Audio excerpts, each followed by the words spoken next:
Olá, meus queridos alunos! Hoje nós começaremos a nossa série sobre números inteiros. Os números surgiram naturalmente com a necessidade de contar, criando assim o conjunto que chamamos de conjunto dos naturais. Posteriormente, surgiu a necessidade de criação de outros números, os números negativos, surgindo assim o conjunto dos números inteiros. Nós iremos estudá-los com mais detalhes agora. De que é formado o conjunto dos números inteiros? Primeiro surgiram os naturais, formando o conjunto dos naturais. Posteriormente a isso, surgiram os números negativos, formando assim, junto com os naturais, o conjunto dos inteiros. Em uma representação na reta numérica, onde nós temos aqui no meio o zero, que não é nem positivo nem negativo, teremos à direita dele os números positivos, que representamos assim, mais 1, mais 2, mais 3, mais 4, mais 5, mais 6, mais 7 e aí vai. Também podemos representar apenas com um número sem o sinal. Se não tivermos representado o sinal, diremos que ele é positivo. Mas, por enquanto, para nos acostumarmos, vamos manter o sinal na frente. E à esquerda do zero, nós temos os números negativos. Menos 1, menos 2, menos 3, menos 4, menos 5.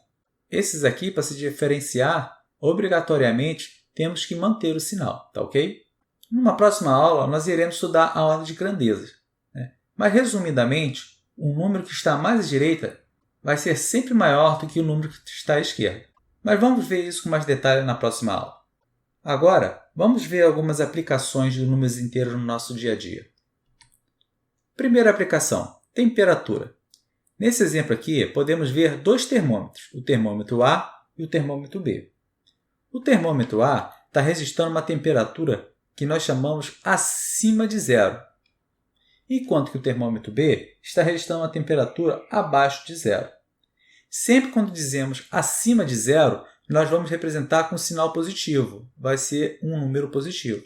Enquanto que abaixo de zero, nós teremos um número negativo.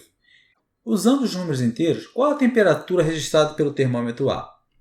Mais 11. E pelo termômetro B? Menos 6. Eis aí uma boa aplicação dos números inteiros. No nosso próximo exemplo, nós iremos ver uma aplicação referente à altitude. Como seria essa aplicação? Em relação à altura ou à altitude, nós dizemos que zero é a altura no nível do mar. Abaixo de zero ficam as alturas negativas e acima de zero as alturas positivas. Como podemos representar, então, usando os números inteiros, a profundidade em que se encontra o tubarão? Veja, o tubarão ele está a menos 600 metros do nível do mar. E abaixo, nesse caso, dizemos que ele está a menos 600 metros, ou o número inteiro que o representa, menos 600. E a altura que os morcegos se encontram? Olha aqui, o Batman e o Robin. Qual é a altura deles? Ele está a 450 acima do nível do mar. Então, a altura dele será mais 450. E a altura do cachorro de bolinha? Embora ele não esteja dentro do mar, veja que ele se encontra num vale que está abaixo do nível do mar. Então, a altura dele vai ser de menos 200. Vamos para o próximo exemplo. Tabela de futebol. Numa tabela de futebol, quando temos dois ou mais times empatados, o critério de desempate adotado é o saldo de gol. E como é calculado isso? O saldo de gol nada mais é que a diferença entre os gols pró, ou seja, os gols marcados, e os gols contra, os gols sofridos. Então, no time A aqui, por exemplo, ele marcou 30 gols e levou 20. Fazendo a diferença, se eu pegar 30 e tirar 20, vou ficar com 10. E o time B? O time B ele fez 30 gols e levou 25. Então, o saldo de gols dele, 30 menos 25, vai ficar 5. Já o time C ele fez 10 gols e levou 10 gols. Então, a diferença dele vai ser 0. Se ele fez 10 gols e levou 10 gols, o seu saldo vai ser 0. Agora, olha o time D. Ele fez 10 gols e levou 30 gols. Veja, ele levou mais gols do que ele fez.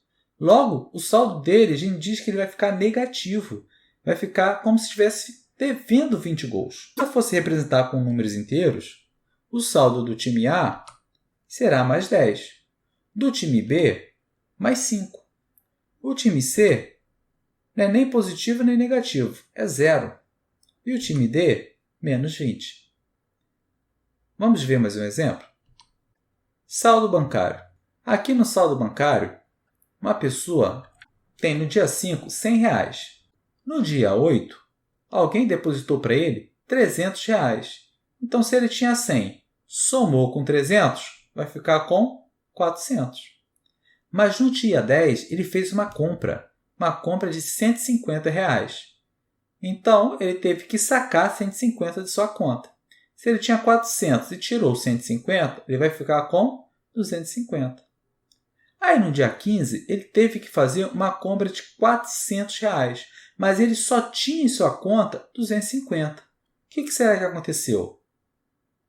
Para conseguir efetuar a compra, o banco emprestou a ele R$ 150, que é o que faltava. Ficou com saldo devedor no banco, o que a gente chama de saldo negativo, ou ficou no vermelho. Ele ficou devendo ao banco exatamente esse dinheiro que faltava, os R$ 150. Tratando com números inteiros, no dia 5, o seu saldo era de mais 100. No dia 8, o saldo de mais 400. No dia 10, mais 250. E no dia 15, o seu saldo era devedor. Ele estava devendo 150. Por isso, menos 150. Com isso, chegamos ao fim da nossa primeira aula sobre números inteiros. Espero que todos tenham gostado. Até a próxima!